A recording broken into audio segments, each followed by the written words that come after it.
Dimple, you can start. Thank you. Hello all, a very good morning.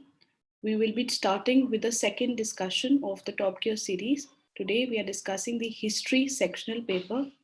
I would be taking discussion of the medieval history and the some art and culture portions.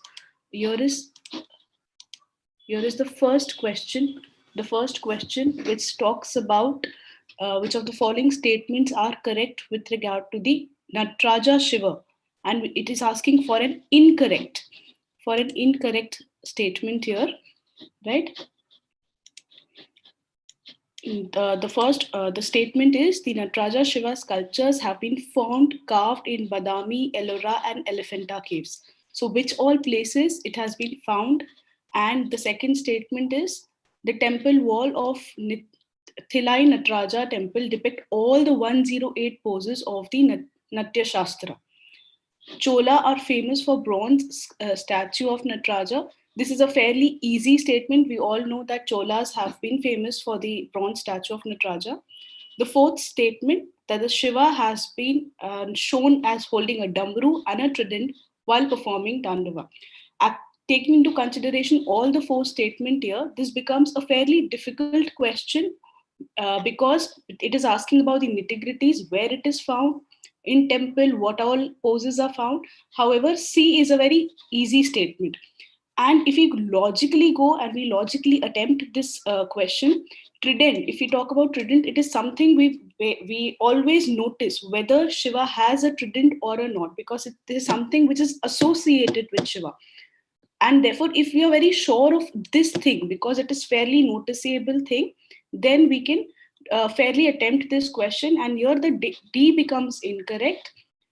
Going into a deeper analysis of Nataraja, this question was asked in UPSC in 2013. It was a 5-marker question which was asked.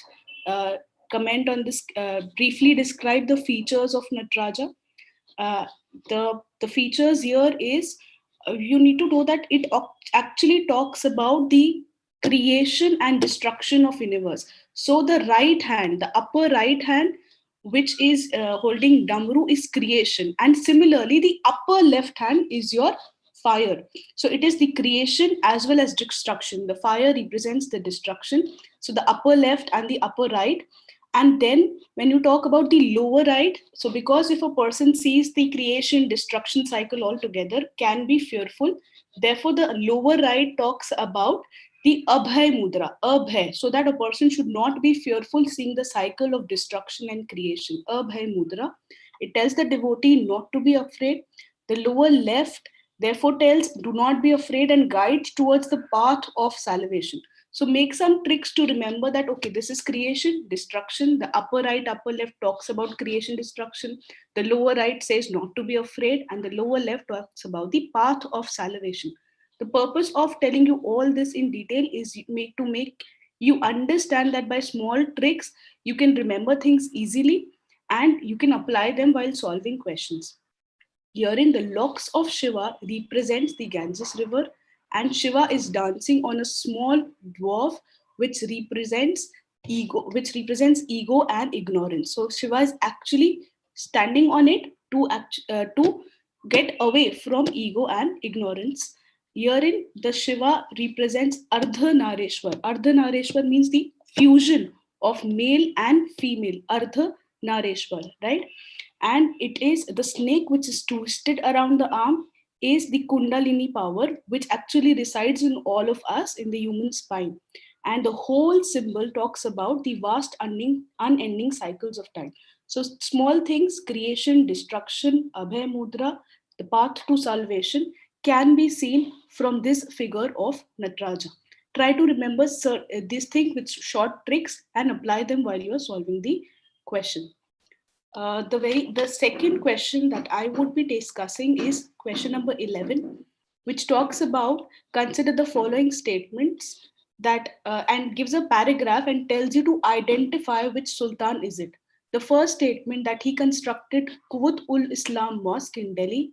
He began the construction of Qutub Minar in Delhi. He was also known as Lal Bashk, that is the giver of lakhs for his generosity, and he was also responsible for destruction of many Hindu temples. So this is the brief description that is given for one sultan, and you have to identify which sultan is it talking about. So it is the construction of Qutub Minar. When you read this statement, it should easily strike you. It is Qutub Minar is Qutubuddin Aibak. I would like to briefly highlight the Qutbuddin Aibak Sultan belonged to Delhi Sultanate.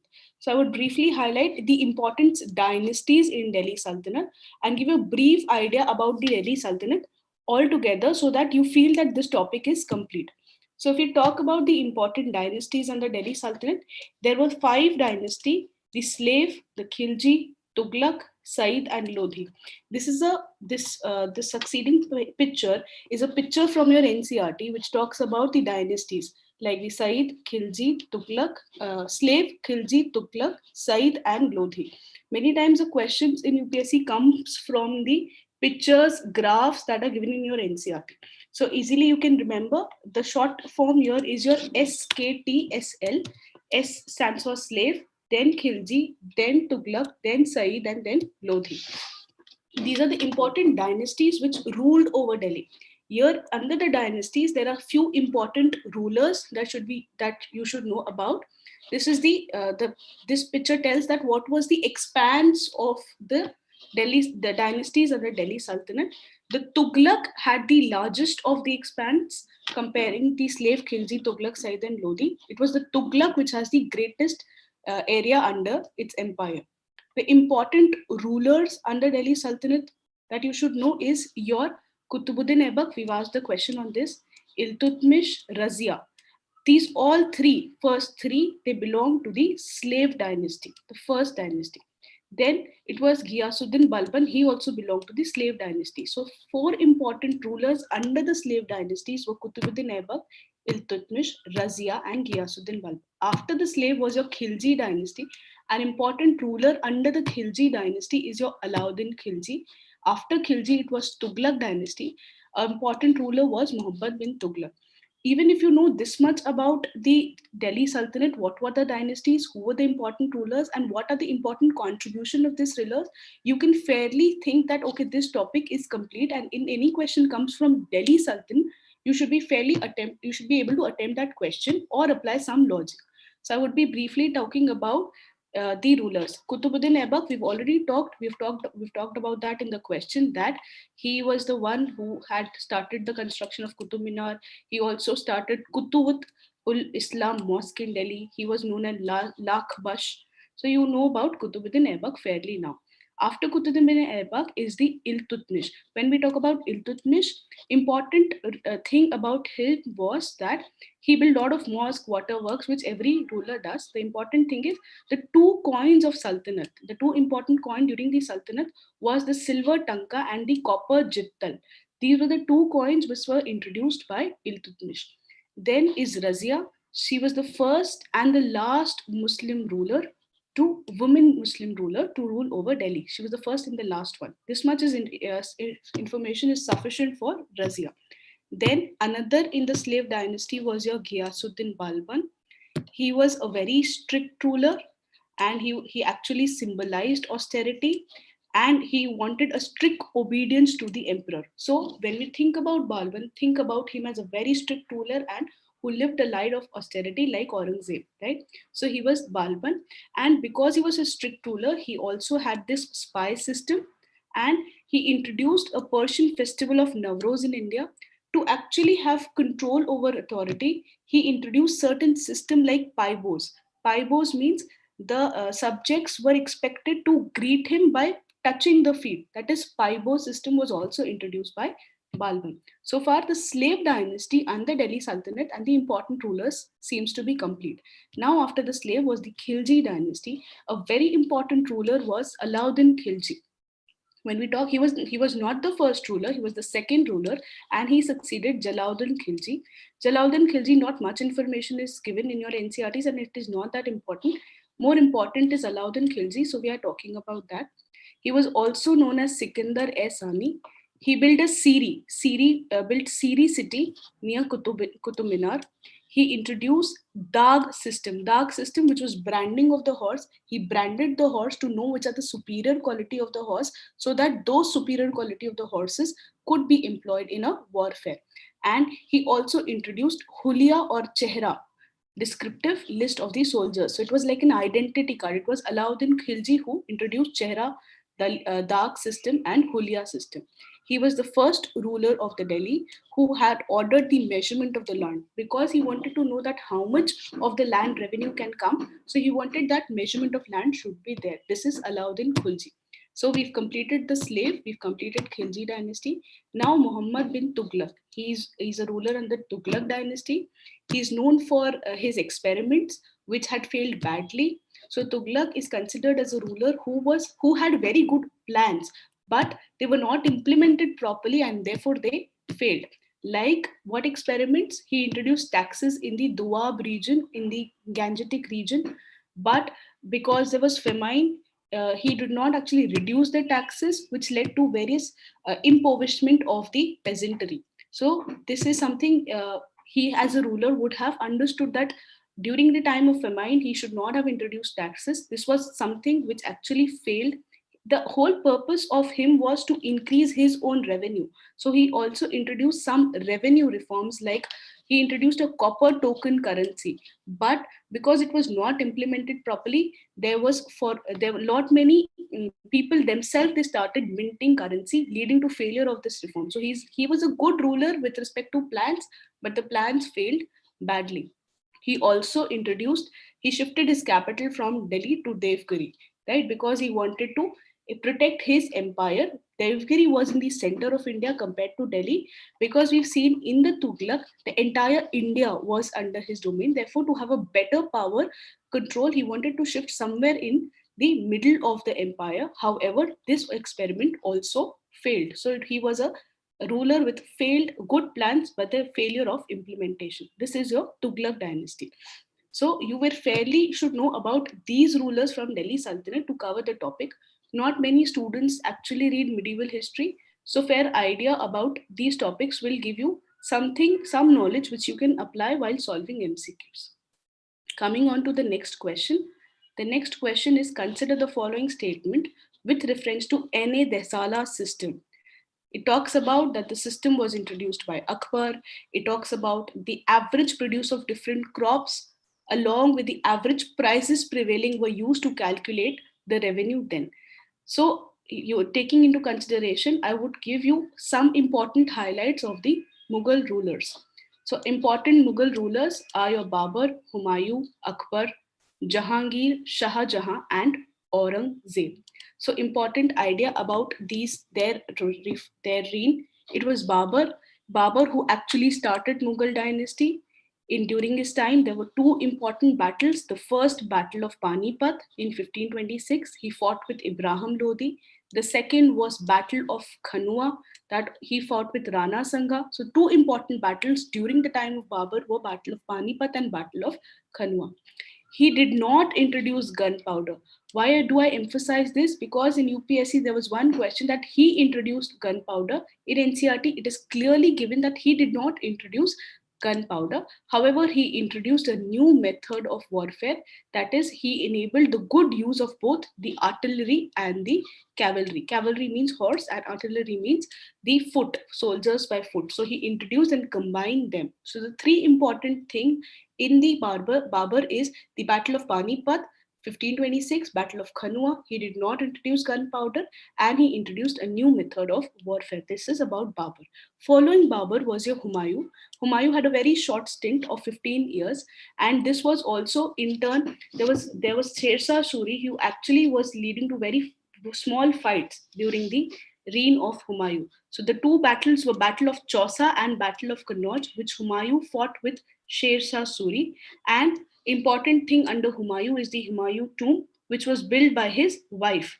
Right? So Humayun, it's Battle of Chausa, Battle of Kannauj, and the Humayun tomb. Then coming on to Akbar. Akbar was a very famous ruler under the Mughal dynasty. He ruled for nearly 49 years. Even Aurangzeb ruled for 49 years. So Akbar had a lot of reforms, like one of them was land revenue system. Wanted to increase the revenue, so wanted to talk about land revenue system. He adopted initially Akbar adopted the Sher Shah Suri system of ray crop system. What is this? We'll study this later. But initially, to increase the land revenue, he started with Sher Shah's ray system. And what was happening is, in this ray system, every year there was assessment of the produce, and then the tax was calculated, agriculture tax. But because every year they had to go for this assessment, there were a lot of delays in the calculation and delays in extracting the revenue. Therefore, Akbar initially used the Sher Shah system. However, later on, he introduced a new system, the Dehsala system, which we have asked the question about. It was introduced by Akbar, and 10 years average crop assessment was seen so as to reduce the delay. So every year they did not have to calculate, and this was introduced by Todarmal. So it is also known as Todarmal's Dehsala system. Todarmal was a minister under Akbar, revenue minister. Then other important things during the reign of Akbar is your Ibadat Khana, Sulh Kul, and Mansabdari system. Ibadat Khana is a place where different religious leaders, they used to come debate on the different religious patterns and the features. And then Akbar himself introduced a new religion, that is Sulh Kul, that all the important attributes of religions, important common faith was taken into account, and he introduced a new religious system, that is Sulh Kul. And he also introduced Mansabdari system. So this is under your Akbar. Then followed by Jahangir. He was an important ruler. He was a good painter. So you remember, whenever you think of Jahangir, think about him as a painter. Then Shah Jahan, we all know the famous Taj Mahal. Followed by Aurangzeb, an important ruler. He led a life of austerity like Balban, and therefore he was also known as Zinda Pir, so living saint. And he actually discontinued Nowroz, which was introduced by Balban. We have seen this. Coming on to the next question. The next question is talking about which of the temples came earliest. It's a fairly easy question if you know the important dynasties during the medieval India. So important dynasties like Pallava, like Eastern Ganga. Pallava was in Tamil Nadu. Eastern Ganga dynasty in Odisha. If you know about the Solanki rulers of Gujarat. So these are important dynasties, and every dynasty, every ruler tried to build temple. So this is which came first, which temple came first, depends upon if you know which dynasty ruled during which time. So Kailashnath was built by Pallava. It was in 8th century. Therefore, this is the answer. It was the first one, because rest, like the Konark temple, it was in Odisha, built by Eastern Ganga dynasty somewhere in 1200. Dilwara temples, it is in Mount Abu. It was made by Solanki rulers of Gujarat during 13th century, and it was Vimal Shah, who was the minister of Solanki rulers of Gujarat, who built it. So it was in 13th century. Hazara Ram temple is a temple in Vijayanagar, famous in Vijayanagar. It is in 15th century, so it is Vijayanagar dynasty. So it was, in this question, it was the Pallava, that is the 8th century AD, which was the first one to build a temple. Coming on to the next question, this is from your Indus Valley civilization. Every time either there is a question on Indus Valley civilization in each year. So this is talking about the settlement, which was divided into 3 parts. In Indus Valley, all of the settlements were divided into 3 parts, except for one, which was divided into all of the settlements were divided into 2 parts, except for one settlement, which was divided into 3 parts. This is the question on that. And it gives you some of the important information, that it is located on Khadir Bed in Run of Gujarat, in Run of Kutch in Gujarat. So it is giving you a description, and it wants you to identify the place. So here the answer is your Dholavira. It was only Dholavira which was divided into three parts. The rest, all of the cities in the Indus Valley were divided into two parts. Uh, Important things that you have to take into consideration while you read about Indus Valley civilization is which place is in which river. For example, Chanhudaro and Mohenjo-daro, they are on Indus River. Contrast this to Harappa, which is on Ravi River. So the important places like Mohenjo-daro is on which river, which is the easternmost city, which is the westernmost city, which is the northernmost city. You need to have a rough idea. If you see this charts and the maps which are given, you will get a fair idea of it. Another important site that I want to throw light upon is the Rakhigiri. In Rakhigiri last year, during the excavation, the couple was seen buried together. So Rakhi and Giri, they were buried together at Rakhigiri. It was a couple which was buried together. You should know that if the cities were divided into two parts, which was the bigger part, which was the taller part. So it was the cities, the eastern was the larger and the lower part. Compared that to west part of the city which had a citadel. So it was a taller. The west part was taller compared to the eastern part. So when you read about Indus Valley civilization, try to have an idea about these features in mind. Then we are talking about Sher Shah Suri. It is another important dynasty in your medieval India. We've already seen that Sher Shah Suri was intervening in the battles during Humayun. So Humayun had a short stint. The two battles that we had seen is the Battle of Kannauj and Battle of Chausa. What is about this Sher Shah Suri? Some of the important points that you should take into consideration is the question is asking about that he introduced central administrative machinery to promote decentralization of power. So the question says that he introduced central administrative machinery to introduce decentralization of power. The first statement in itself is looking like is contrasting its own terms. So you can fairly eliminate this if this is a wrong statement and you come at the right answer, that is two only, because if you eliminate one only, two only becomes the answer. But I would like to throw some of the light on Sher Shah Suri's dynasty.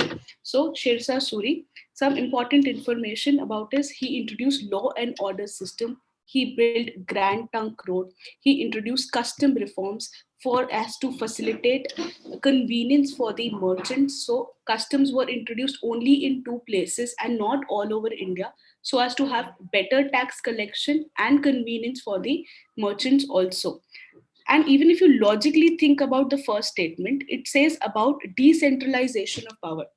Any dynasty, if they go for decentralization of power, the dynasty will remain even if the ruler does not, because certain power is given to small rulers also under decentralization.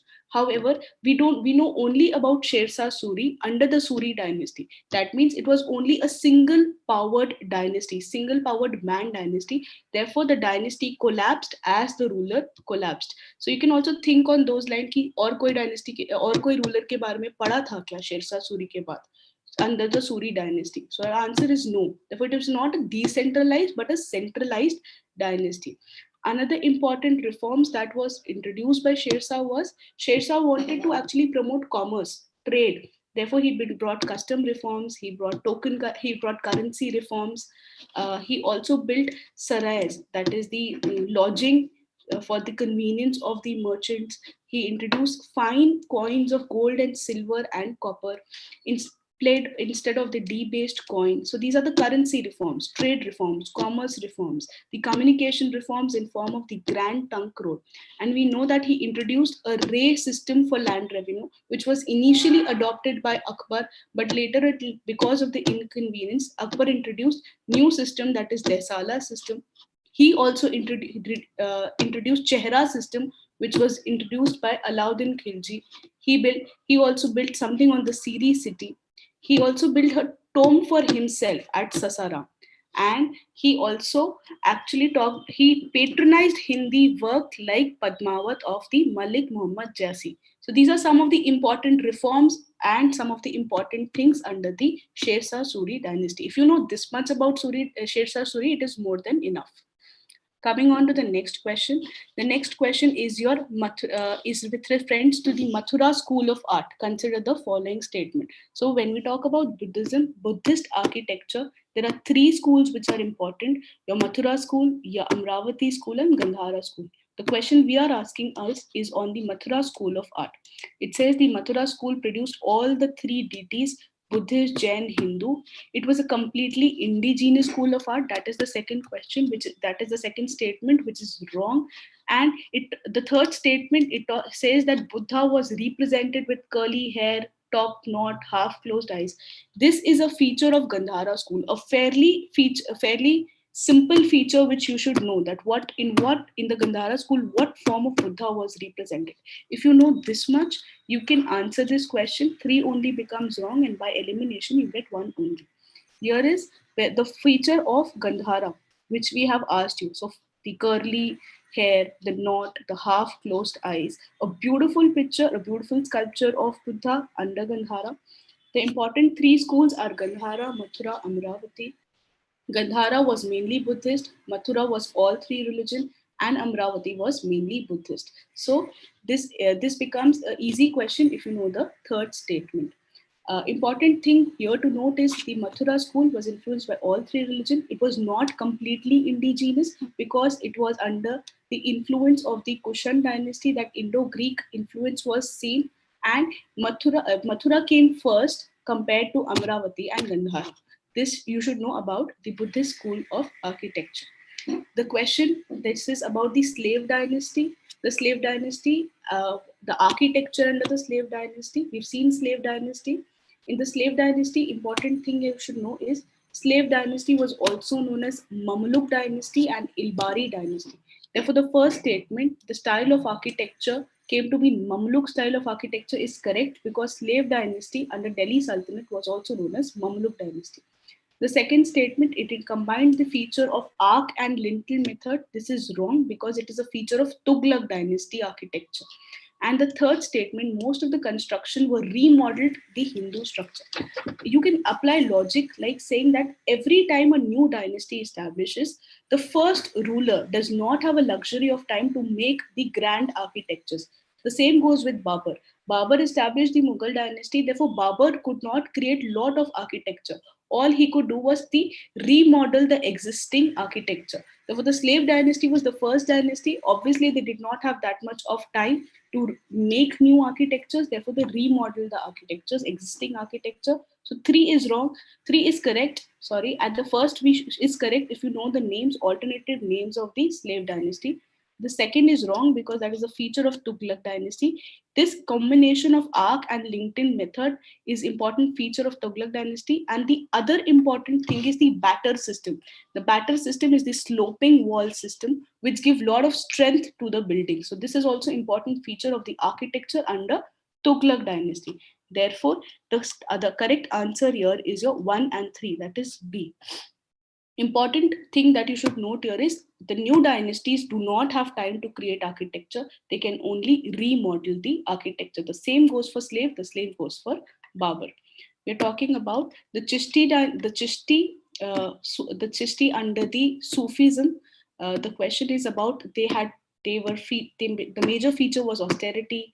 They took gift and donation from Sultanate. 1 and 2 are opposite. They lived a life of austerity and they took donations. The both cannot go together. So either one of them is correct. You eliminate option D that ways. And short poems in Dakkani language were composed by Chisti. This is correct. So the answer here is B, 1 and 3 only. A brief highlight about the Chisti dynasty is the Chisti in the Sufi. In the Sufi, there were many lineages or silsilas, the small groups. They were Chisti, they were Kadari. All of them were named after the founding figure, but Chisti was named after a place. This is important that you should know about Chisti. In the Chisti, a famous Chisti was Moinuddin Chisti. Okay? He was known as Garib Nawaz. Therefore, from this you can infer that they lived the life of austerity. Right? Some of the famous Chisti were the Bakhtiyar Kaki, Aulia. An important thing that you should know about Chisti is a very famous Chisti was your Moinuddin Chisti. He was the founder.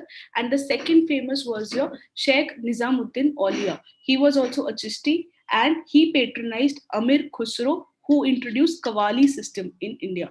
So Nizamuddin Chisti is also under the Chisti ruler. We are talking about Sufi. In the Sufi, there are various lineages, and one of them is Chisti. an important thing that you should know, that the spread of bhakti and Sufi was because of the spread, because they utilized the local languages. So they could actually propagate their ideas because they utilized the local language. And therefore, the third statement that they actually composed in the Dakkani language was correct. Dakkani is something that you call the Southern Empire. The important things are they introduced Qawwali. Even some of the Chisti songs, hymns are used in your Guru Granth Sahib, right? And therefore, and also the local languages were used by them. One of them is Dakkani, which is a variant of Urdu in South India. So that's it from my side with respect to the medieval India. If you know this much, 10 to 15 questions, you can apply your logic and solve the rest of the questions for medieval India. That's it from my side. The next discussion would be taken by Arpita Madam.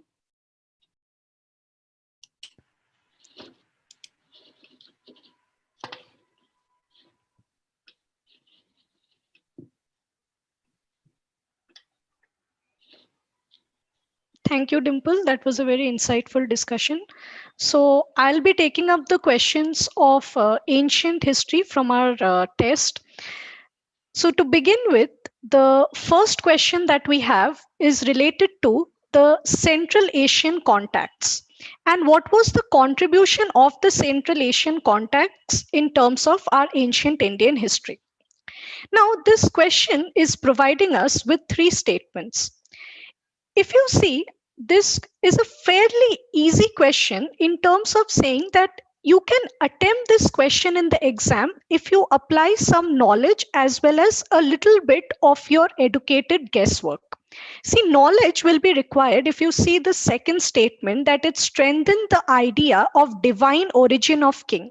This statement is, you will find reference to this in your standard textbooks like the NCRTs.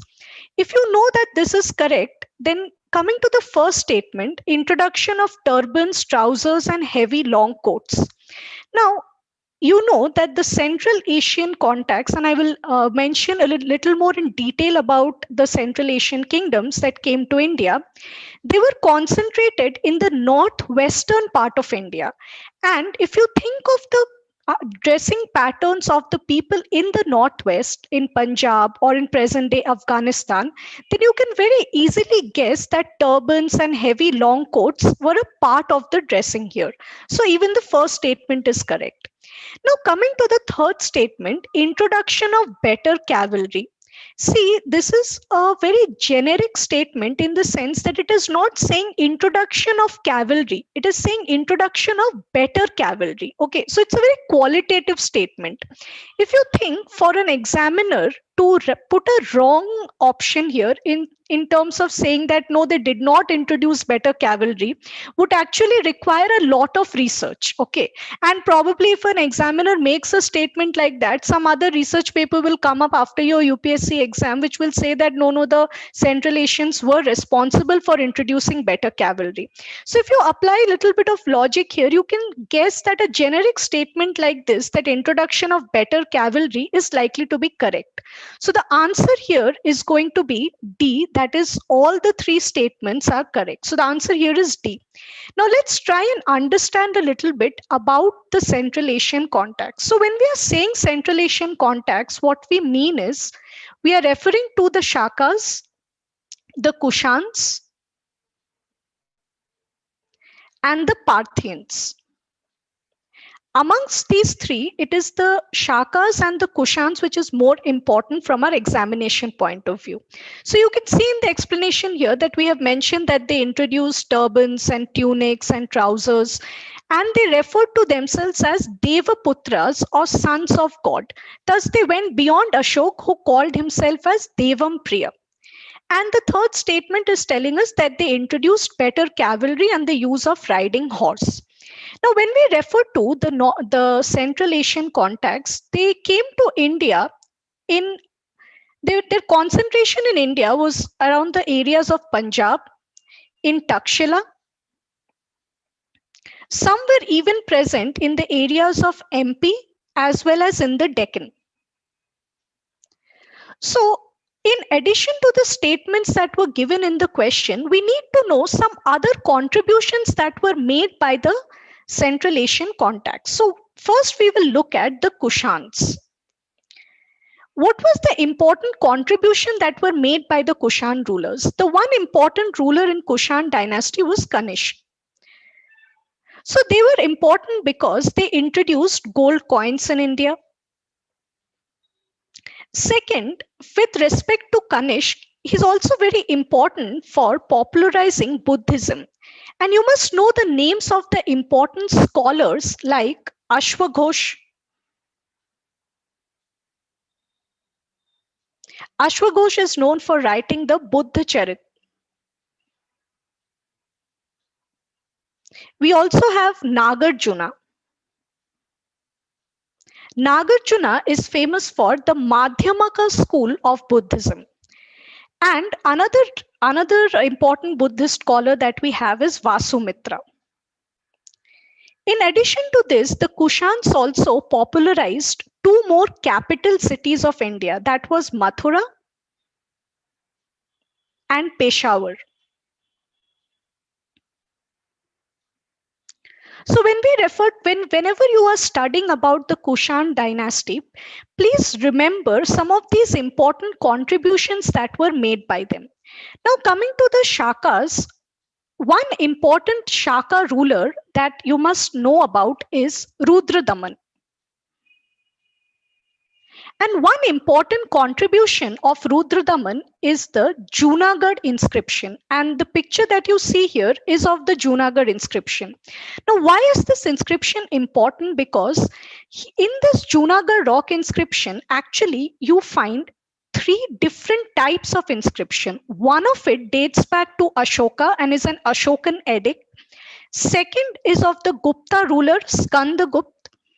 And the third is an inscription of Rudradaman. Now, the inscription of Rudradaman is particularly important because it is one of the earliest Sanskrit inscriptions that we have in India that is written in a standardized Sanskrit, and it is a very long inscription.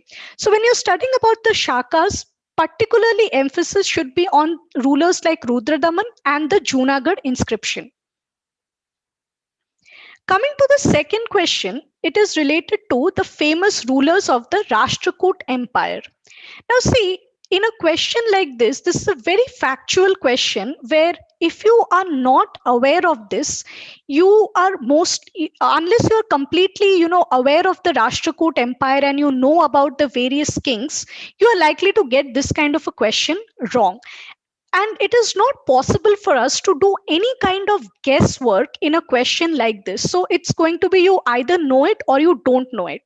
Nowadays in the exam, it is important for us to not only know which questions to attempt, how to attempt, but also to understand which questions we must not attempt. And this is one such question where unless you are 100% sure, it is better to avoid this kind of a question rather than to go for negative marking. So this question is actually asking us about a particular Rashtrakuta ruler. And here the answer for this is going to be C, that is Govind III. And in the explanation, we will read more about it.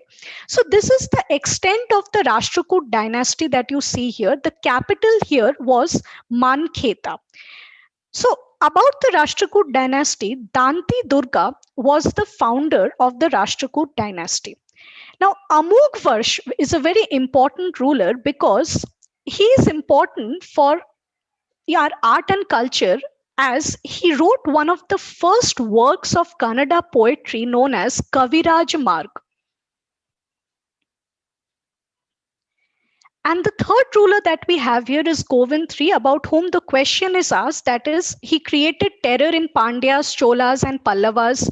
He expanded the Rashtrakuta kingdom. He captured the king of Lanka and took his ministers as prisoners. So this is some information about Govind III.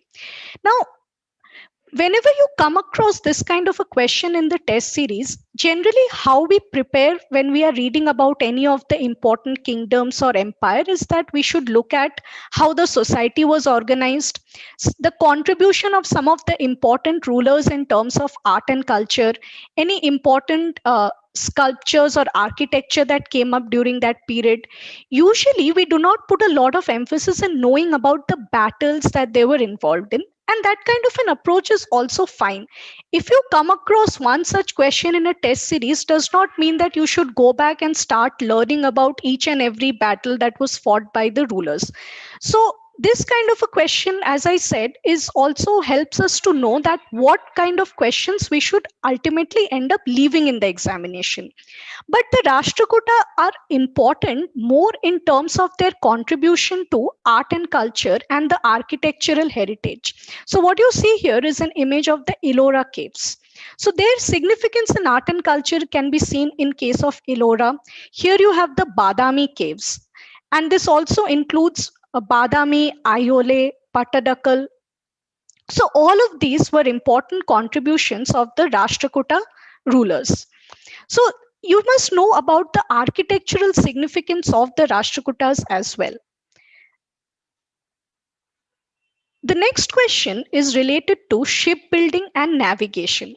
Now, if you read the first statement here, it is saying that Sanskrit and Pali literature had a mention of shipbuilding and navigation activities. Now, see, this is again a very generic statement. Extremely generic statements in questions of art and culture are more or less in more chances of them being correct. Why do I say so?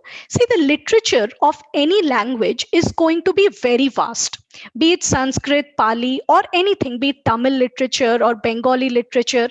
If you read the entire scope of the literature, then somewhere or the other you're going to find a mention of shipbuilding and navigation activities. So it is very unlikely or absolutely unlikely that a statement like this is going to be incorrect. So the first statement is correct. But what is making this question difficult is the second statement that we have here, which is referring to a particular text known as Yukti Kalpataru. And it is telling us that this text refers to various techniques used in shipbuilding during ancient times. Now, this kind of question where we only have two statements, it is difficult for us to even eliminate any option. So in case of this question, as I told you, you can come to the logical conclusion that the first statement is correct. Here, the second statement is also correct because this is a Sanskrit text that refers to various methods of shipbuilding. So here the answer is going to be C, that is both 1 and 2. Let's see what we have in the explanation. So Yakti Kalpataru is a treatise in Sanskrit which deals with various techniques used in shipbuilding during the ancient times. And it tells us that, this book was telling about the various types of ship, their sizes, and the types of material that were used in building these ships. So sometimes one or two questions can come about some texts that you have never heard of. So it depends as to whether you want to take a calculated guess or whether you want to, risk marking those questions. Depending upon how many questions you have already attempted, you can take a call in these kind of questions. This question is again a very factual one, but this question is becoming slightly difficult because of the options and how the options are arranged. See, what happens in the exam is that some of the questions are difficult, not because that topic is difficult. That topic can be very factual or it can be very easy and we have read about it multiple times, but it becomes difficult in the sense that how the options are arranged. See, it is asking us about the Navaratnas during Gupta era. So the ruler in whose court the Navaratnas were present was Chandragupta II. So it is giving us the name of four scholars, that is Shanku, Dhanvantari, Kalidas, and Varahamihir. Now, Kalidas, most of you are going to know. However, if you just know one, there is no way that we can arrive at the correct answer because 3 is there in A, C, A, B, as well as D. The Varahamihir is another common name that many of you might be aware of. However, even if you know Kalidas and Varahamihir, it is not possible to arrive at the correct answer. All four were actually a part of the Navratnas in the court of Chandragupta II, and the answer here is going to be D. So here we can see some of the important works of Kalidas like Abhigyans Shakuntalam, Meghdutam. These were some of the important works that were written by Kalidas. When it comes to Dhanvantari, he is considered to be the father of Ayurveda. Shanku, he was an architect who wrote the Shilpa Shastra. And Varaha Mihir, he composed the Pancha Siddhantika. So here we have also included the names of all the Navratnas and some of the important works that they wrote. Now, it is a very common practice among Indian rulers to give such kind of name to their courtiers like Navratna, Pancharatna. So in addition to the Gupta ruler, you also find the mention of Navratna in relation to Akbar, where you have references of Tansen, Birbal. In addition to this, we also have Krishnadeva Raya, in whose court we had 8 scholars who were known as Ashtadiggaj. Another ruler who referred to his courtiers in this way was known as Lakshman Sena. He was a Sena ruler of Bengal, and in his court you had the Pancharatnas. So you can also refer to these 3 names, particularly the Ashtadiggaj in the court of Krishnadeva Raya becomes important from a prelims point of view. The next question is on the Chalcolithic age. Here again we have 2 statements. The first statement is telling us about the crops that were cultivated in the Chalcolithic age. Now you can see here that the list of crops that are given in this question are quite varied, and even if you do not remember the names of each and every crop that was cultivated in a particular age, you can make a fairly educated guess here that this statement is likely to be correct. The second statement is actually very important with respect to black and red pottery. It is saying that black and red pottery came into existence for the first time. So there are 2 ways in which questions have been framed in this test. One is somewhere it is telling that it was introduced for the first time. And as we saw in the first question on Central Asian contact, which was not telling that cavalry was introduced for the first time, it was telling that it just became better. So if anything was introduced for the first time, that becomes very important for us to remember. So one of the features of the Chalcolithic age was the black and red pottery, and that is a distinctive mark of the Chalcolithic age. So in this case, both the statements are correct and the answer is going to be C. So this is an image of a black and red pottery that we were talking about. So the people of the Chalcolithic age, they practiced hunting, fishing, farming. In addition to that, you also, one other thing that you can remember, that cotton was also produced in the Chalcolithic period. One thing to remember about the Chalcolithic age are some of the important sites. And the sites of the Chalcolithic period were located very close to the river valleys. And there were some important subcultures that developed in the Chalcolithic age, like you have the Banas culture. The Banas culture developed along the Banas river. Then we also have the Jorve culture. This developed in Maharashtra, the areas around present day Maharashtra, and this was along the Godavari river. Also, we have the Malwa culture. This developed along the Narmada river. So these also became some of the important sites that are associated with the Chalcolithic period. So in addition to that, as we saw in terms of art and craft, wheel-made pottery becomes important here, and the pottery was painted. There were various forms of paintings that were put in the pottery. Many designs were made, and black and red pottery came into existence during this period for the first time. The next question that we have is related to the Vaisheshika school. This is on Indian philosophy, that is also a part of our art and culture syllabus. So, see, in this question, the topic of Indian philosophy appears difficult for some of us. However, if you look at the questions that are asked from here, you just need to be aware of 2 things. One is, who was the founder of the various philosophies, the name of the founder that is associated with the philosophy.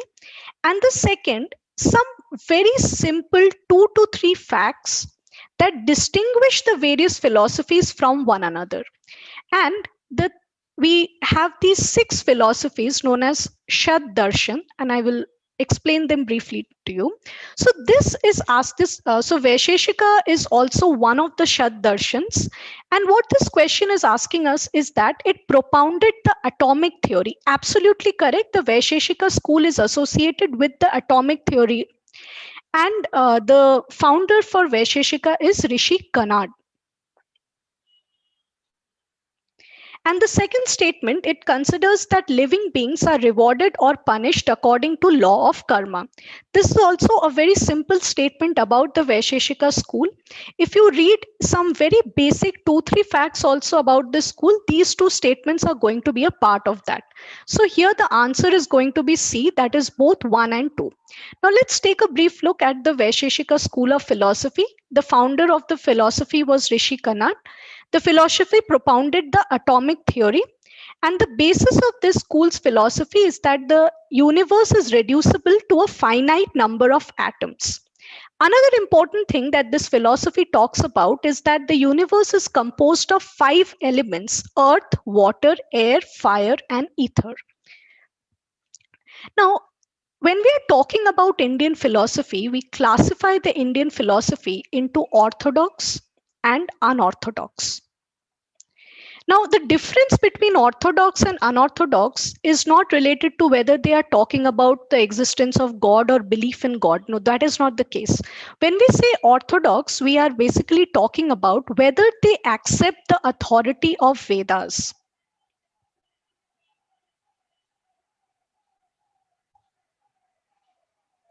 The orthodox philosophies accept the authority of the Vedas, and it includes the 6 philosophies that I have outlined here for you. When we say unorthodox philosophy, they are the ones which do not accept the authority of the Vedas. So in the unorthodox philosophy, we include Jainism, Buddhism, and the Charvak philosophy. Now, whenever you are studying about these 6 philosophies, what you should do is know that the 6 of them are categorized in 3 pairs of twin philosophy. So like we asked the question on Vaisheshika, the twin philosophy for Vaisheshika is Nyaya. And Nyaya was founded by Rishi Gautam. And the Nyaya philosophy is based on the idea of logical thinking. So Nyaya and Vaisheshika, which is the atomic theory, are considered as twin philosophies.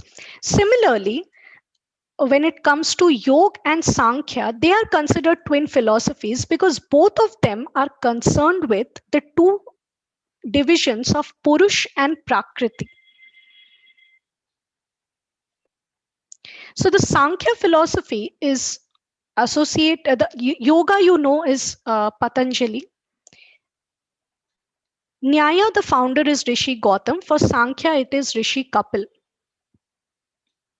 Similarly, Mimamsa and Vedanta are associated with the idea of acquisition of knowledge, or Mimamsa, it also means to thinking about something in a very deeper way. So these are the 2 twin philosophies. When we talk of Vedanta, there is no one founder of Vedanta, but rather it is divided into your Advait, Vishisht Advait, and the Advait of Shankaracharya, the Vishish Advait of Ramanujacharya. So Vedanta is classified like that. So this is how you have to read about the Shaddarshans, know about the name of the founder, and just 2 or 3 very basic simple facts so that you can distinguish between the various Shaddarshans that are given in our syllabus. And the questions from here are going to just test your very basic knowledge of these philosophies. The next question is on Bodhisattvas. Now, this question, although it may appear difficult, is actually quite easy to derive the correct answer, and I'll show you how. When you're reading about the Bodhisattva, even from your 11th standard fine arts NCRT, 3 names you will repeatedly come across, that is Padmapani, Vajrapani, and Manjushri. These are the 3 Bodhisattvas who are also the protective deities around Buddha. Now, Padmapani is associated with compassion. Vajrapani is associated with the power of Buddha. And Manjushri is associated with wisdom.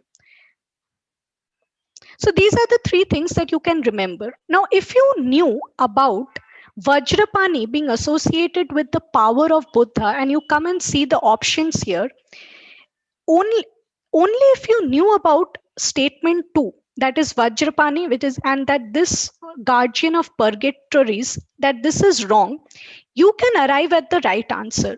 That is A, because all the rest other options have 2 as one of the 2 is included in all the 3 options. So the answer is going to be A here. Now, when you're preparing about Jainism and Buddhism, you have to keep in mind that these days the questions that come from Jainism and Buddhism are slightly a notch higher. They are not asking about the basic facts of Jainism and Buddhism anymore. So some of the other very like the subsects of Jainism and Buddhism are important, like the various divisions that we have of Mahayana, Hinayana, Theravada, Buddhism. What is the various difference between them becomes important. The mudras of Buddha, the various mudras become important for us, and the Bodhisattvas become important for us. So let's see a little bit more about the Bodhisattvas. Now, how the Bodhisattvas are understood differs between the Hinayan and the Mahayana Buddhism, between the Theravada, which is also the Hinayan Buddhism, and the Mahayana Buddhism. In the Theravada Buddhism, a Bodhisattva is someone who has made a resolution to become a Buddha and has received confirmation from a living Buddha that this will be so. However, in Mahayana Buddhism, when we talk of Bodhisattva, it is someone who attains a compassionate mind for the benefit of all beings. So if you're asked a question as to whether Bodhisattvas are a part of Hinayan Buddhism or not, or Theravada Buddhism or not, the answer is going to be yes. Both Theravada Buddhism and Mahayana Buddhism make reference to Bodhisattva, but they understand it in different way. So here I've included a picture of Buddha with Vajrapani and Padmapani that you can see here. And we already talked about the significance of Vajrapani, Padmapani, and Manjushri.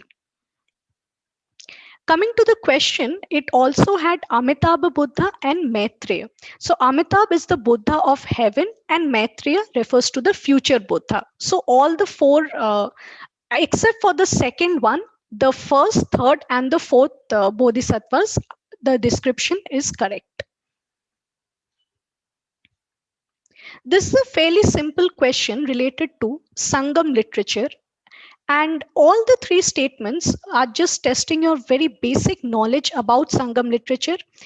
It showed that the Tamil people were primarily pastoral. It throws light on perpetual wars and heroic poetry. It contains both didactic and narrative text. When we say didactic, it refers to those kind of texts, the purpose of which is to give a lesson to the people, some kind of value to the people. So those are generally the didactic texts. In this case, all the 3 statements are correct because Sangam literature is related to all of them. Let's see a little more about the Sangam literature. So the Sangam literature flourished under the rule of the Pandya rulers. Whenever you're studying about Sangam literature, know about the important texts like the 5 great Tamil epics. So you have the Manimekalai, the Shilpadikaram. Know the names of the 5 great Tamil epics, the location of the 3 Sangams where they were. And here is one interesting piece of information. If you're asked an MCQ about whether Sangam literature makes a mention of Mauryan invasion, the answer to this is yes. Sangam literature also makes a reference to Mauryan invasion. The next question is related to the Satavahana rulers, and it is giving us 3 statements about the Satavahan rulers. The first statement is saying that they show traces of matrilineal social structure.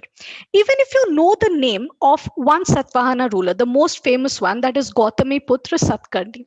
The name itself is Gautami Putra, that is son of Gautami. So that itself tells us, even if you are not aware of this point, you can arrive at the correct answer by knowing the name of some of the rulers. They show traces of matrilineal social structure. Second, the administration represented both military and feudal traits. Even this statement is correct. The second statement, the word only, can trigger for some of us that this statement is going to be wrong. And actually, this statement is incorrect because although the Satavahana rulers were Brahminical rulers and they supported Brahminical traditions. However, they also gave support to Buddhism. So the third statement is incorrect, and the answer is going to be C, 1 and 2 only. So one of the details about the Satavahana rulers is that they followed the matrilineal social structure, and it was customary for a king to be named after his mother, as we saw in case of Gautami Putra Satkarni. The administration represented both military and feudal character, and although the rulers were Brahmanas, they represented the triumph of Brahmanism, but they also promoted Buddhism. Now, the last question that I have here is related to the various terms that we have in Vedic polity. This is a fairly simple question in terms of asking us to match the description of the name here with the description that is provided here. So whether Samiti was a council of the entire clan, Gana referring to the assembly of warriors, Sabha the select council of select members. So in this question, especially Sabha and Samiti are already given in our NCRTs, and I'm sure most of you will be aware of. However, because of the way that the options have been structured, it is important for us to know all of them. And actually, in this case, all of the statements above are correct, and the answer is going to be D. So when we talk of Samiti, Samiti included it was a popular assembly, and the entire clan was a part of it. It dealt with the political business of the state, and women were also part of the Samiti. So the two here we have Samiti and Vidhata. Women were part of Samiti as well as of Vidhata, but they were not included in Sabha. It was a select body of elders who advised the king on administration, and Gana refers to the assembly of warriors. So guys, that's all the questions that I had to discuss with you today. So the next part of the discussion will be taken over by our Edukemy guest faculty, Satyam Chaudhary.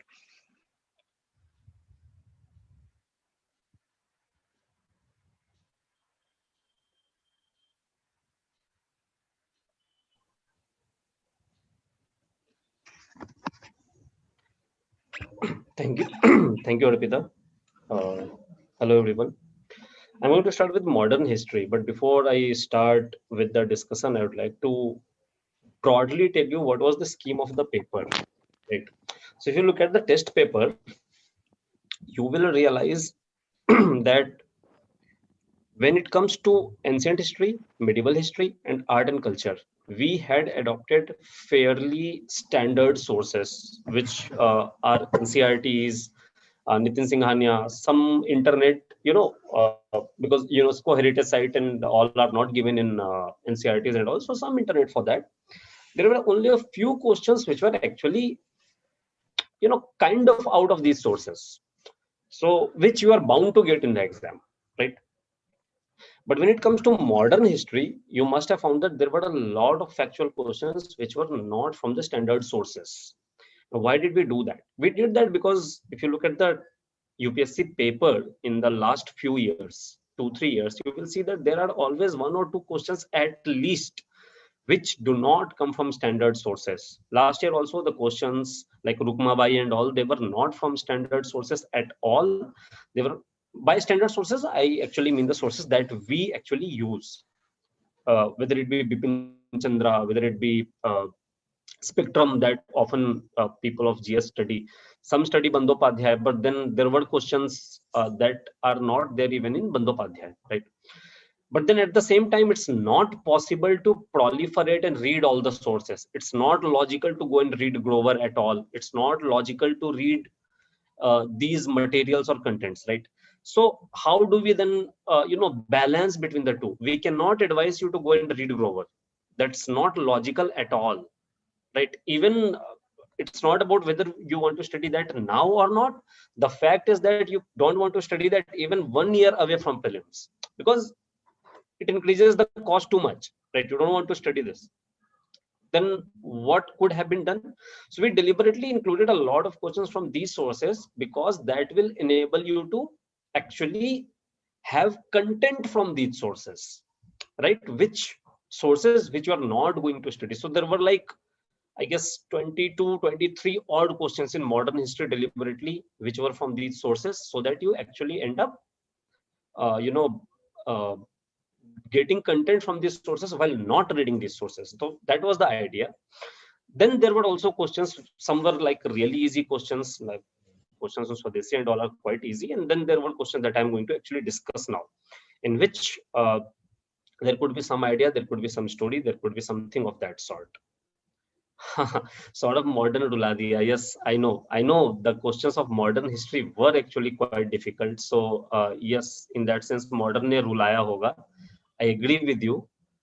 But partly the idea was this, to give you information. In full length tests, you will not have this rula diya, but then again, you will have a mix.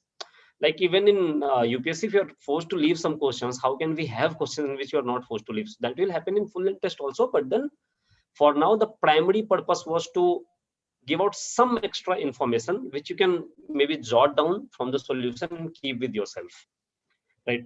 So now I'm going to start with our discussion. Okay.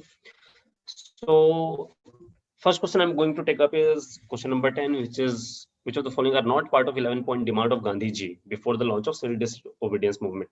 Now, 11-point demands you can find mentioned in any of the books. Why I am discussing this is because this demand was actually a smart move from Gandhiji. So the idea was, just before CDM, what had happened in 1929, Lahore session Congress had decided about going for dominant status. They wanted to ask for dominant status. Then there were Jawaharlal Nehru and Subhash Chandra Bose, who did not want dominant status at all. They said that they want complete independence. In order to bring them on board, Gandhiji said that if dominant status is not granted within next year, he will actually start a mass movement. So Bose and Nehru came on board. They said, okay, fine. But how do you start a mass movement? The masses are not usually educated enough to understand dominant status, independence. How many people will understand that even now, despite the fact that education has been so much, pervasive in India now? So how to bring the mass on board?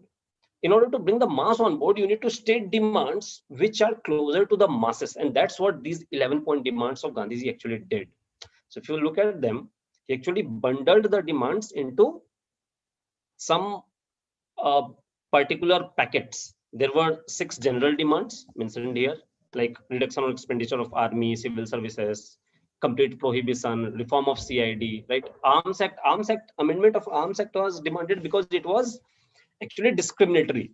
British were given, more leeway in terms of Arms Act, while Indians were not. So he was just asking for, bringing them to parity. For that, amend Arms Act, right? Release political prisoners. So these were some 6 general demands. There were 3 demands of industries. Coastal shipping. Even today, government is talking a lot about coastal shipping. So I hope you are aware of what coastal shipping means. It actually means shipping between coastal towns, right? So coastal shipping, textile imports. India did want tariff on textile imports from Britain, the Manchester imports and all, right? Then reduce exchange rates. There were 2 peasant-specific demands: land revenue, salt, right? So when you understand that Gandhiji was actually trying to include demands which will not alienate any section, but rather bring all the sections on board, right? So the second demand, which was abolition of separate electorate, could not have been made because it would have actually alienated Muslims, right? So that's how you can get to the answer. Now moving on to question number 14. Which of the following changes were introduced after the revolt of 1857? See, to be frank, this is actually quite straight question, because third statement you can remove, and the second statement I think is quite popular, and everybody is aware about second statement. So this shouldn't pose a problem. Third statement, why did they encourage regional loyalties? Because if you have regional loyalties, you will probably have less national loyalties. Regionalism versus nationalism has always been a debate in India, right? So at that time, if you look at the emergence of nationalism, 1857 was a time when there was not much nationalism. Not to sound anti-national or anything, but then if you look at Lakshmi Bai, she was fighting to get her kingdom back and not for the freedom of India, right? So everybody was fighting with his or her own interest in mind in 1857 also. So if you encourage regional loyalties, you will not have a national consolidation in India. That was the reason why they encouraged regional loyalty. So statement 3 is wrong. Statement 2, martial races. I will talk a little about this, the racial policy. So actually, when British first arrived in India, there were racial studies in England then also, but these were based on languages. They considered language as the basis of races. So in India also, you have studied how Aryans came, which belonged to Indo-European family of language, right? From there, somehow Sanskrit evolved and everything. So, and English, in fact, Sanskrit is put in the group of Greek languages and, those kind of languages, which are like kind of on a higher pedestal, right? So this was the reason behind British reverence for Indian culture. So you read about Sir William Jones. During the times of Warren Hastings, you see multiple Asiatic Society of Bengal, and Sanskrit College, Sanskrit School of Banaras. These were started. These all were about studying. Calcutta Madrasa was started. These all were about studying the Oriental culture because they were actually interested in these. They had reverence for these, right? But then eventually this shifted to physical features. British racial studies later on were focused on physical features, and that is where the whole policy of racial discrimination also started between British and Indians, where they said that Indians are not fit to rule.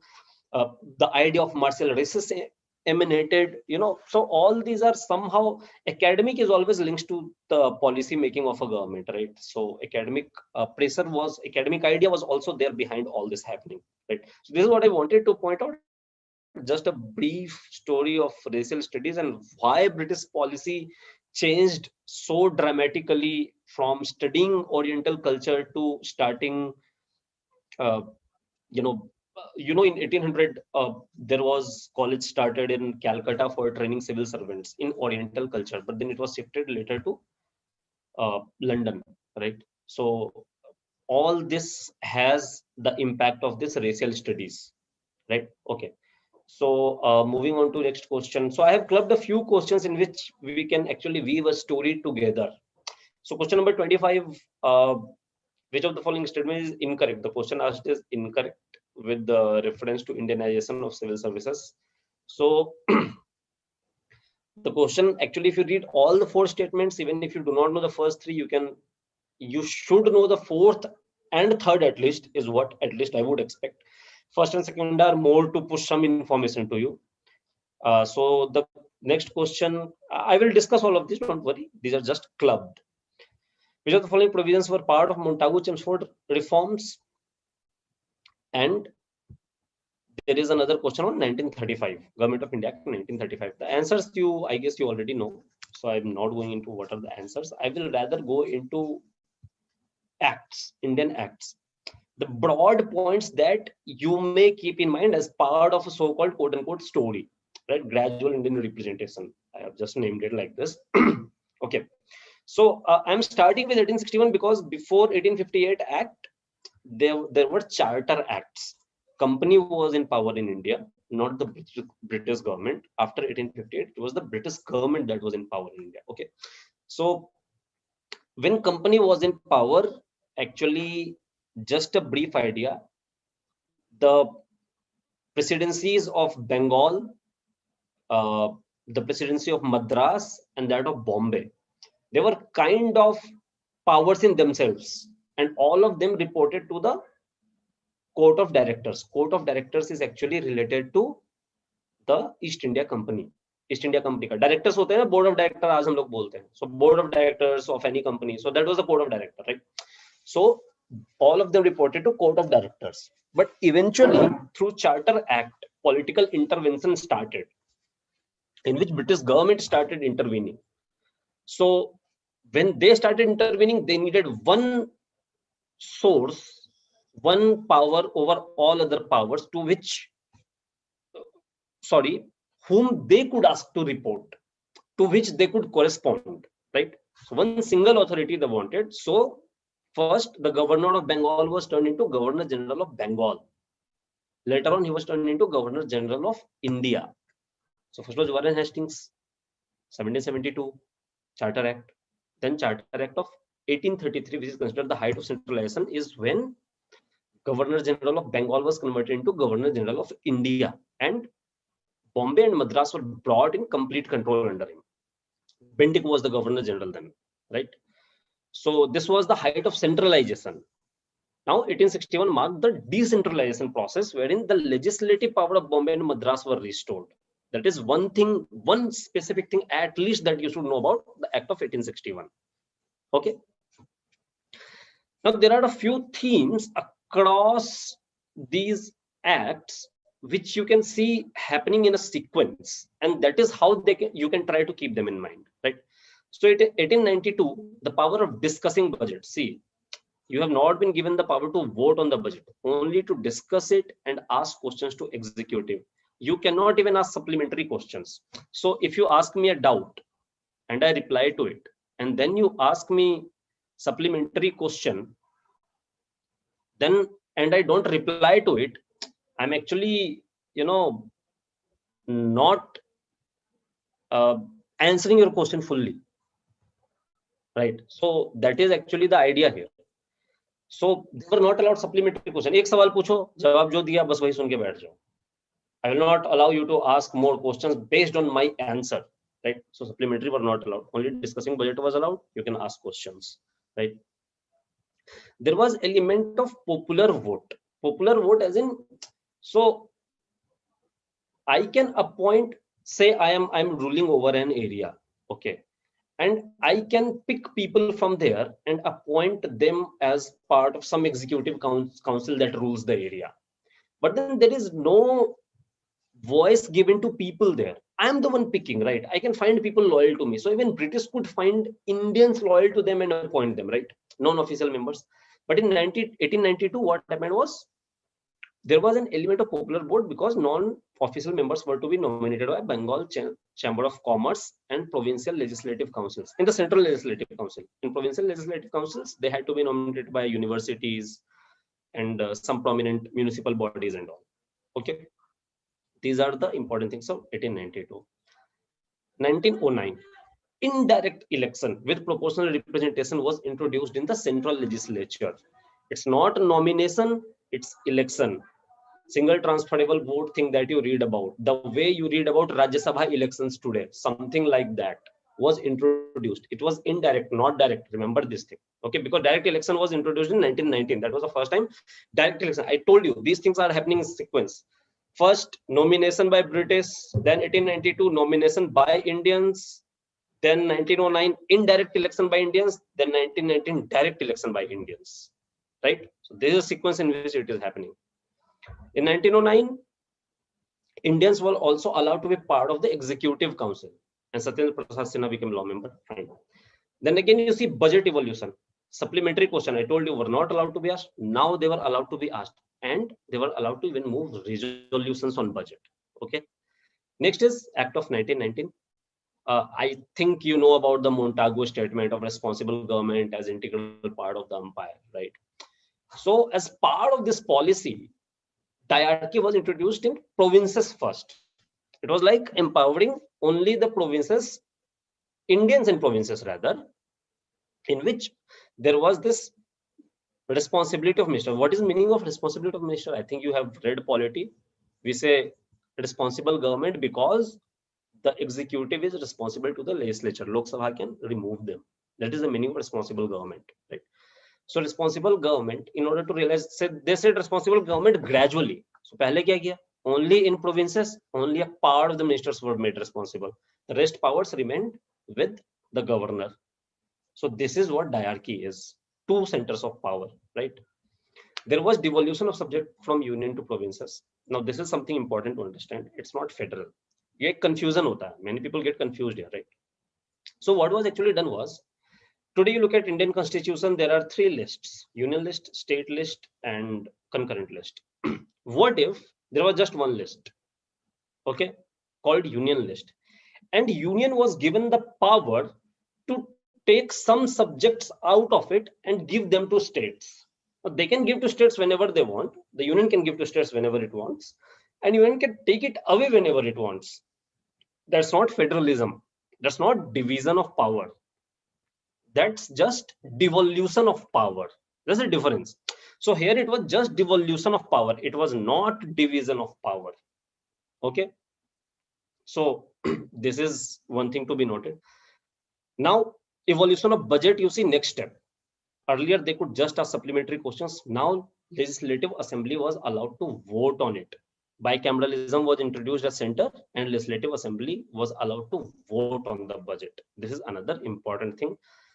Members, Indians becoming members of executive councils, now parity started in both governor and governor general executive council, where Indians would be equal to British in numbers, right? 1919 Act is also known for indirect introduction of women's franchise. Why indirect? Because it did not allow by itself. It empowered the provinces to allow women franchise in India. And between 1921 and 1929, all the provinces actually allowed women franchise in India. So that's how it actually happened. And it also started Public Service Commission. So the exam started in 1922, Allahabad. I think you must know that. And Public Service Commission was started in 1926 in India. So that was Act of 1919. The last is Act of 1935. The federalism that could not be. Why? Because princely states declined to actually join it. Why they declined to join? We'll see in another question. We will see that too.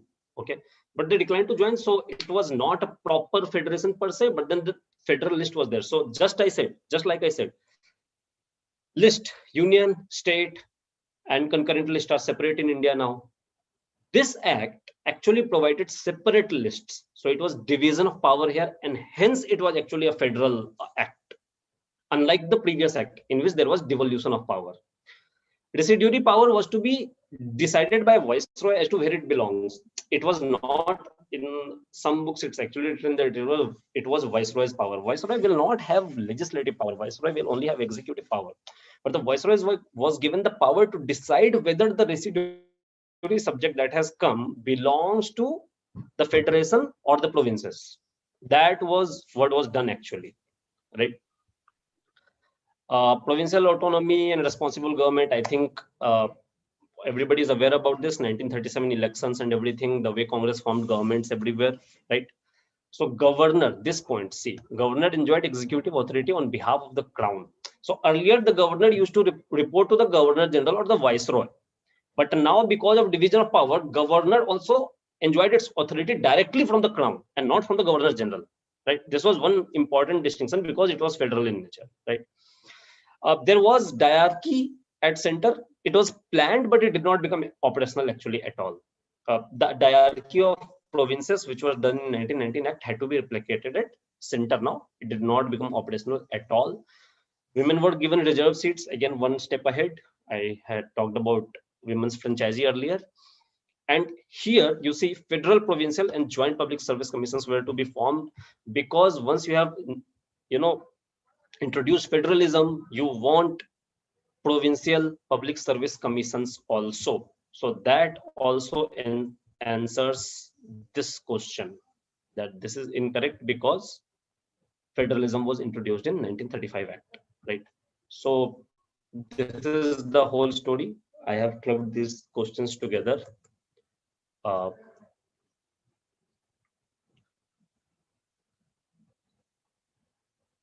Basic cause of 1857 revolt was regional loyalty. Still they encourage it, contradicts it.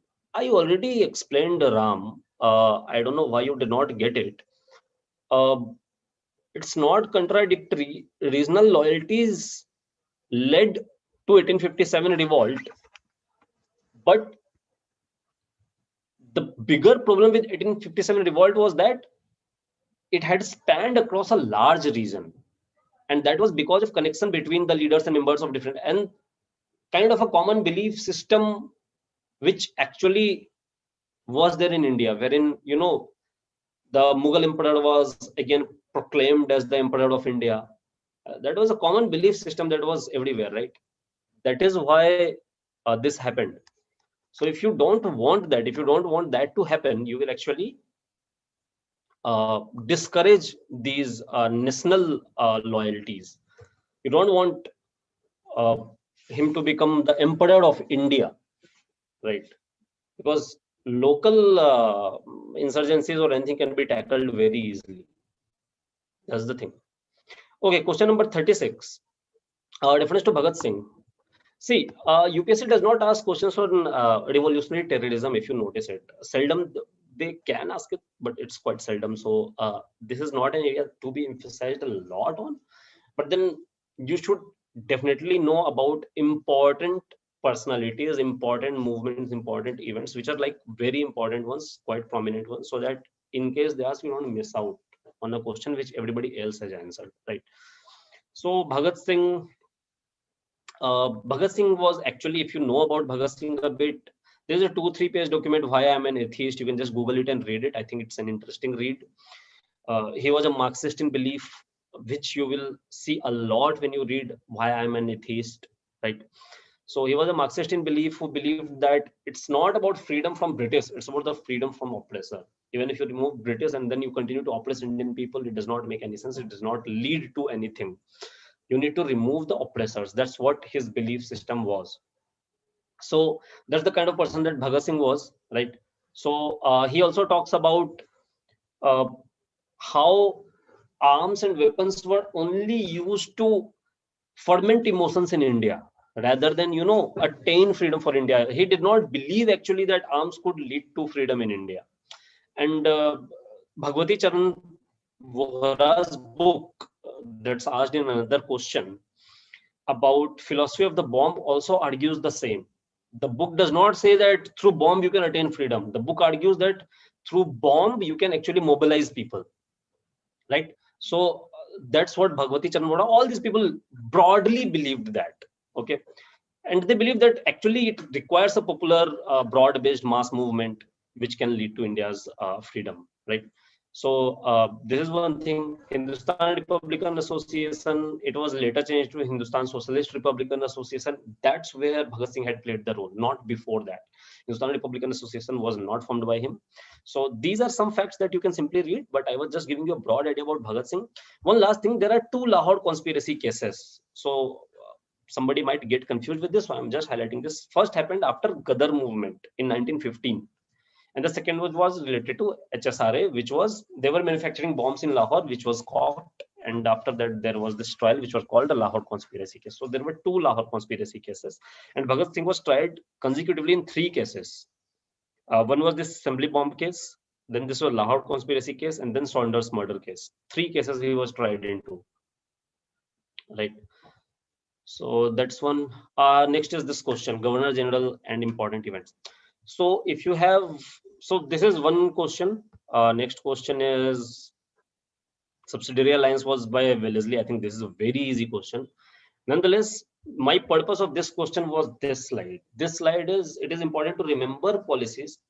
See, in mains 2 to 3 times in the past 10 years or so, UPSC has asked about Lord Curzon. Okay. So policies of governor generals, not all, you cannot go through policies of all, definitely, but then you must go through policies of important policies and important governor generals. Curzon becomes an important governor general, and then there are policies, important policy. Cornwallis, I would say, is very important governor general. Sorry, yeah, governor general. So you should go through these. I can just paste it in the, I don't know, should I paste it in the comment section, or you can just note it down from pausing the video later, right? So I would rather recommend that these at least you should know. Okay, so I'm scraping the information on you. It's very easy to get from books, particularly from Spectrum. Do not overburden yourself with too much information. Probably you might not be able to remember them. If you can, then do, not an issue at all. But at least know these is what I will recommend. Okay, next question is Swami Dayanand Saraswati. So ma'am talked about, Arpita ma'am talked about philosophy a lot today. I was wondering if I should even take up this question after so much of philosophy. Then I decided I should probably. See, in India, you cannot reject the philosophy of karma. That's the whole thing that I wanted to discuss. right? Niyati, fatalism, the English word fatalism is confusing. It's not derived from fatal, it's derived from fate, FATE, fate. Okay, तो ये मत सोचना कि मर जाएगा सब एक दिन, यही बोल रहा है नियति, नहीं, ऐसा नहीं बोल रहा है। नियति ऐसा बोल रहा है कि जो होना है वही होगा, ठीक है? Both the philosophies have been accepted in India. Even Ramayana mentions both of them.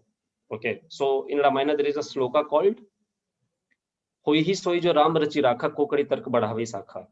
Yani what Ram has written is only going to happen. No matter what you do, nothing else is going to happen.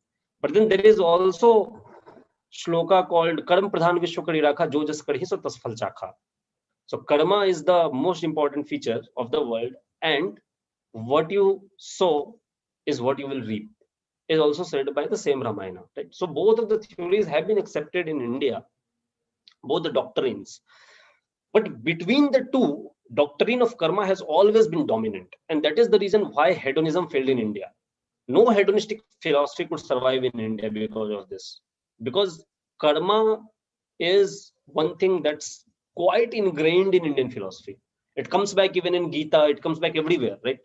So it's quite ingrained, and any philosophy that actually did not pay heed to karma, the doctrine of karma, actually did not flourish in India, right? So second statement based on this, you can probably deduce that it's incorrect. First statement is quite easy because he talked about go back to Vedas and all, right? So I hope you know that statement too. So that's about it. The next question is about Mahatma Gandhi's time in South Africa. I think South Africa, they don't usually ask. Again, it's a sideline topic kind of way, but then you have to prepare for the basic questions. So the first question, Indian imperialist calls for the British during World War I. This you can solve simply by the fact that Gandhiji actually arrived in India on 9th January 1915. Bharatiya Pravasi Divas is celebrated on 9th January because of his coming back to India. So if he was in India on 1915, flight to thi nahi. People used to come with ships, which used to take time, months, right? So he was traveling for some months. Kab organize kar lete during World War, right? So you could have removed this sentence, considered it incorrect, or uske basis pe you could have obtained the answer easily. But the other two statements are also fairly easy. So I think you could have done this question, I would say. 72 Subhash Chandra Bose. Okay, so again I have clubbed a few questions. Here it is about Subhash Chandra Bose, provisional government called Azad Hind Radio. I will talk about these. Who of them appeared in the defense? What we actually expected you to know that Shah Nawaz Khan was not the one appearing for defense because he was one of the people who was being tried. I'll get to that too. And then All India Forward Bloc. This is, I don't know, you have to be careful in this question because it's just a difference of 2 years. But then if you remember Haripura 1938 and Tripuri 1939, then probably you can deduce that Forward Bloc had to be formed in 1939, not 41. So let's get to this story now. Okay, let's get to this story, INA and Bose. I'm hoping through the story you will be able to remember a lot of things, right? So in Haripura session, crisis emerged in Congress, right? You know about that, and disciplinary action was taken against Bose in Tripuri session, which was in 1939. This is when he launched the Forward Bloc in 1939. At that point of time, Congress was against any civil disobedience movement against British. You remember? Acha, I think I will talk about that later. Yes, it's going to come later. Okay, so we will discuss about vacillations of Indians about protesting against British during World Wars. Whatever be that as it may, we'll get to that later. But because of that, Congress did not want that, while Bose wanted that. So what he did, he forged a link with Muslim League, alliance with Muslim League, and started the civil disobedience to destroy Holwell movement. Holwell monument was built by British for Black Hole tragedy. Black Hole tragedy kya hai? Sirajud-Dowlah. Before Battle of Plassey, he had captured some British, put them in a small room, and British newspapers had, exaggerated the event a lot in British newspapers to justify British action in India. Okay, it was called Black Hole tragedy, and British had built a Holwell monument. Now, in India, Siraj was considered as probably the last kind of Indian ruler who could have done something to, save Bengal or whatever, because that's the start of the British power in India, right? So Holwell monument was seen as something which was actually delegitimizing Siraj. So he wanted to start that, but he was arrested. In 1941, he was actually released, and he also escaped in January itself, where he actually started Free India Legion, about which you have question number 22 if you see that. That's one question again given for information. So he started Free India Legion there, but it couldn't help much either. While Japan in 1940 developed India policy, you know about Mohan Singh, I'm pretty sure, right? You might not know about Indian Independence League. It was a civilian political body. ठीक है, civilian political body था 1942 में, which was given the control of army. Ras Bihari Bose, if you remember, was a revolutionary in Ghadar times. जब Lahore conspiracy case 1915 वाला हुआ था, Ghadar वाला, which we talked about earlier, then he actually evaded arrest and escaped to Japan. That Ras Bihari Bose, who was now old and in Japan, was brought and made the leader of this Indian Independence League. Okay, so see how things are happening. But then Mohan Singh wanted some independent command. Japanese did not agree, and then they actually removed Mohan Singh. Now what to do? They needed some commander with charisma. So they brought Bose from Germany, who had formed Free India Legion there, right? So Bose was brought from Germany to Southeast Asia.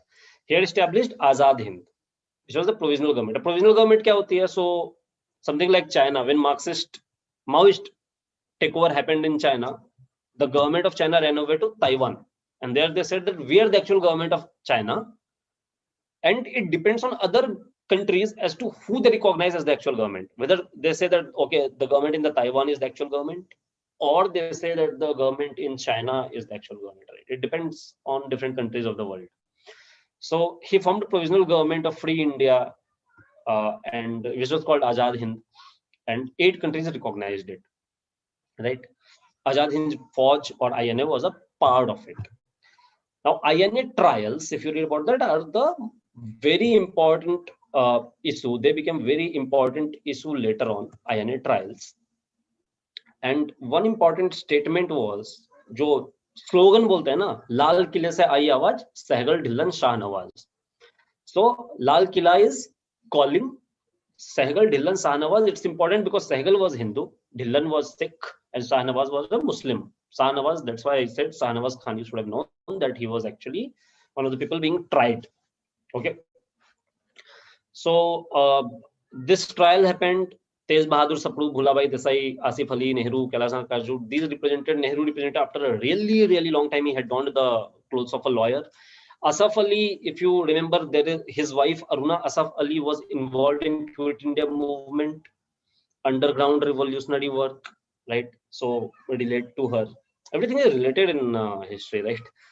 And there is one more important name, Captain Abdul Rashid, who was tried later, and he was actually sentenced to 7 years of rigorous imprisonment, right? Captain Abdul Rashid. So this was one of very important event, and INA trials, because INA trials became a big basis for Congress to pitch for even 1946 elections, in which Congress won by big margins and emerged as the leader of whole India, except the separate electorate part. They were the leader of whole India. And then it is also important because after this naval ratings mutiny happened, which you must have read about, which was like the final death nail, because if you can't control your armed forces, then you cannot rule. They are your biggest weapons, biggest swords, right? Getting on to next question, question 83. This is an independent question. I just took it up. This is related to Afghan policy. So in 1839, British actually took up first Afghan war. You have read about the Afghan wars probably, just in brief. So just to know that Afghanistan has been a very strong country in the sense that every person in Afghanistan actually fights any foreign rule in whatever form it comes. So you have seen even currently Afghanistan, the way Taliban has been found and everything, and before that Russian occupation, everything. They have fought everybody, whoever has come from outside. That's who they are. They don't want outside rule at all. So in 1839, even British invaded. So why British invaded? They were actually wary of Russians. So they thought that they will create a buffer state by actually putting their uh, own ruler. Okay, Kathputli, है ना? So that's what they wanted to do, but they failed badly there. And then there was this debate as to what should we do.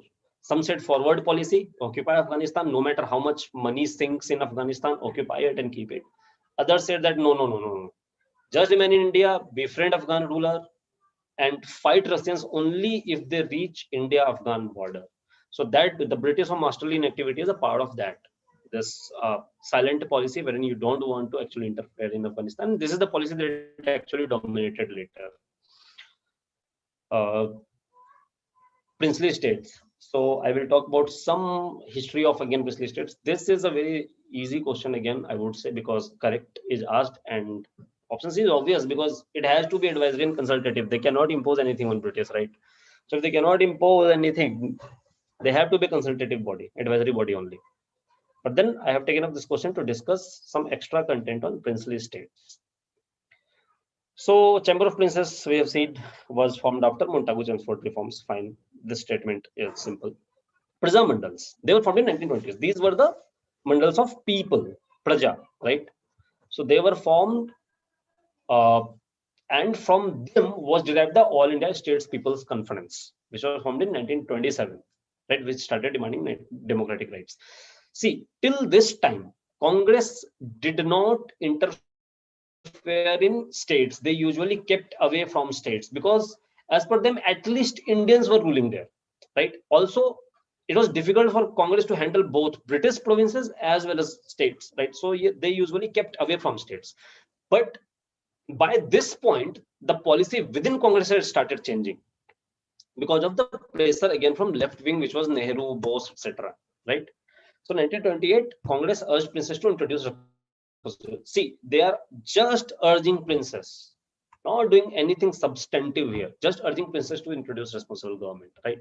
In 1930s, the pressure became even higher. Nehru was one of the leading figures. So notice a few things about Nehru. He attended 5th session of AISPC in 1936. 1937, All India Congress Committee decided to support All India States People's Conference. Notice that Nehru in 1939 also became the president of All India States People's Conference, right? So Nehru was an important leader in this regard, okay? And at Tripudi session, which was in 1939, Congress actually endorsed the scheme of joint action, which is like formal involvement of Congress completely. That is when they started. You remember the question we discussed on Federation 1935, how princes did not join it and it could not become a federation? The root lies here. The root lies because while Congress did not interfere in the princely affairs before, since 1928, as their policy started changing, as AISPC was formed, as Nehru became active, the princes became very wary of Congress. They did not want to become part of a federation in which they believed Congress will be the dominant party ruling it, eventually even at center. So did not want to become a part of such a federation because they believe that they will lose all their powers and rights, whatever they enjoyed in their respective states, right? So this is again linked to that question. So the last story of today, Home Rule League movement. This is actually a very easy question because any Besant was in Tamil Nadu, if you know about it, and Maharashtra region had to be Tilak. So statement 2 is incorrect. You get to answer very easily, but I put it here for some other reason. Question number 89, individual Satyagraha. Third statement is just for your information. Memorize it, right?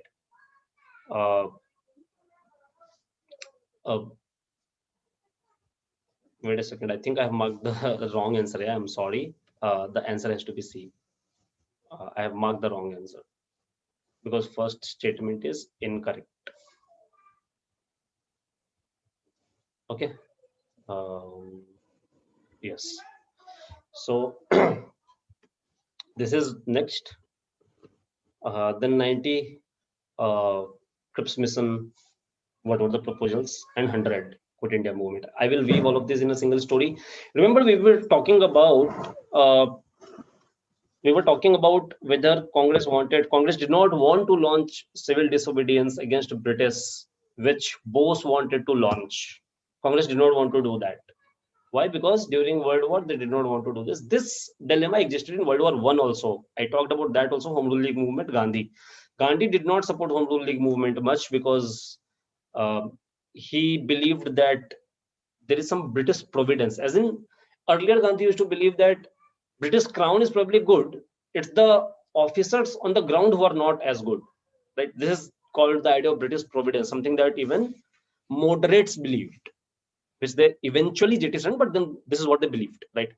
So this dilemma continued in Second World War also, and this time it was exacerbated by, the fact that British were actually fighting Germany and Italy, which are fascist in nature, right? So what Congress did was, eventually they planned to start individual satyagrahas. Individual satyagrahas was kind of a middle path, madhyamika marga. Why? Because in this, you are actually not challenging the British authority completely, or not at least, making them cripple at home, right? You are just asking for some democratic rights so that people are also active in India, right? But Cripps Mission failure, it broke all the dams in India. It broke all the dams of patience. And this is particularly because Sir Stafford Cripps was actually one of the British officers who had Indian goodwill in his mind, right? So, but while Cripps was in India, British government was changed. Winston Churchill, in fact, my bad. Winston Churchill had sent Cripps, but he had sent the mission to fail. He only wanted to show Americans that he was doing something. Okay, so if you look at the Cripps proposals, why I'm saying that Cripps was actually one of the people who favored India. If you look at the Cripps proposals, you will see that the kind of things that he proposed, no other British had ever proposed for India, right? Like he's saying Indian self-determination, constitution to be framed by Indians, constituent assembly to be elected, right? Then India could opt out of Commonwealth. Current Commonwealth is about participation with equality. There is no dominion status to any of the countries in Commonwealth. Like there is to Canada and New Zealand, but that's what they have opted for. They can opt for Republic also. Current Commonwealth is different. The Commonwealth that was proposed then was different. It meant every country that is part of Commonwealth had to be actually dominion of British. This is what actually meant Commonwealth then. It was Nehru who actually changed the meaning of Commonwealth and made it an association of free nations, right? So, but then they also gave the India option to opt out of Commonwealth. It also, allowed provinces to secede. Now, the four things that I have highlighted in red, these were the reasons why Congress rejected it. One, Congress wanted self-determination then and there, not after the war. It did not like nominated representation from princely states in a democratic body. It did not want Commonwealth and dominion status at all. It wanted directly complete independence, and it did not like the idea of provinces to secede. These were the grounds why Congress did not like it. Okay. The last part. This is the statement that I've highlighted here. Failure of Cripps Mission broke all the dams of patience in India. And I'm going to talk about Gandhi. So Gandhi was a very, militant mode then. Usually we always associate Gandhi with non-violence and peace. But then at this moment, while Nehru and Rajaji opposed, which is like left and right of the Congress, they said that we should not go for direct action. Gandhi actually went for it, right? In May, he had written, if you have read about these statements, good. If you're not, you should read them. Leave India to God. And if that is too much, then leave her to anarchy. It's a big statement to make. This is the level of a militant mood that he was in. His slogan of do or die, karo ya maro, right?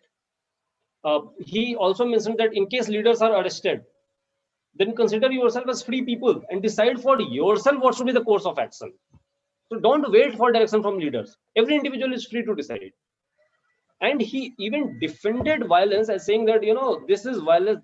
This violence is as a consequence of British violence. Indians have not started this. So in fact, he even justified violence by Indians. That is the level of his militant mood then. Okay.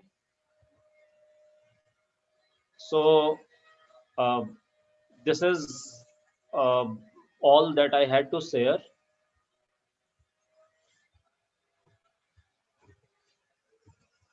I hope the discussion was useful for you. If you guys want, you can ask me any doubt.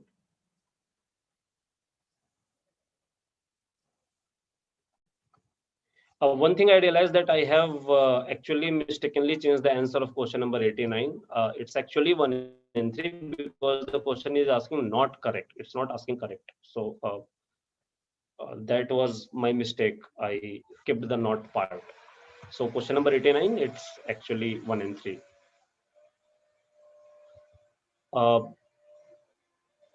There was some comment in the beginning, please clarify question which is wrong in test.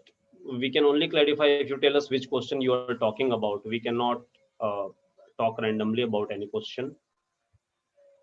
I don't know which question you think are incorrect, so you will have to clarify that.